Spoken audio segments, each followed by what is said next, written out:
قصة مقتل راقصة على يد بلطجي قبل مشاهدة الهارب. امتثال فوزي ممثلة ورقاصة مصرية اشتغلت في كازينو بديعة مصابني فترة، بعدها فتحت كازينو لحسابها اتعرف باسم كازينو البوسفور في ميدان رمسيس، اللي في يوم لقوا جثتها مرمية قدامه ومضروبة برقبة ازازة في رقبتها عشان رفضت تدفع الاتاوة للفتوة اللي كان فارض سيطرته على الرقاصات. سلط عليها بلطجي في ليلة من ليالي شهر مايو سنة 36، استناها ورا المسرح وضربها برقبة ازازة في رقبتها.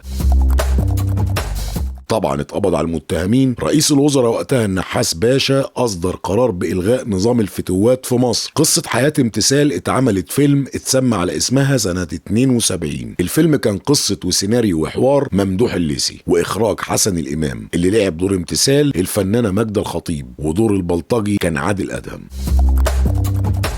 اتقتلت امتثال قبل عرض فيلم الهارب اللي اشتركت فيه. هي ماتت في شهر مايو والفيلم اتعرض في السينما في شهر اكتوبر سنة 36.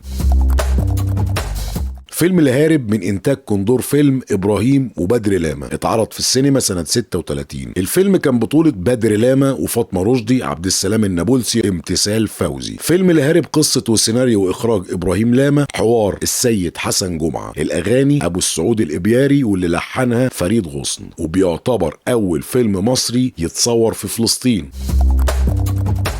قصة الفيلم بتدور حوالين 2 عساكر بيهربوا من الوحدة وبيتم مطاردتهم، وأثناء هروبهم بيرتكبوا جريمة قتل وبيستخبوا في الجبال، وأثناء اشتباك مع القوات اللي بتطاردهم واحد فيهم بيموت، التاني بيهرب وبيقابل حبيبته وبيتجوزها وبيعيش معاها في سعادة. لكن البوليس بيوصل لمكانه فبيهرب للجبل تاني يستخبى فيه، وبيفضل يهرب ويقبضوا عليه لحد ما في مرة بيتصاب برصاص البوليس وهو بيهرب، بيدخلوه المستشفى العسكري، وبعد ما بيخف بيحبسوه في السجن الحربي، ومراته وحبيبته بتوعده انها هتنتظره لحد ما يخرج من السجن.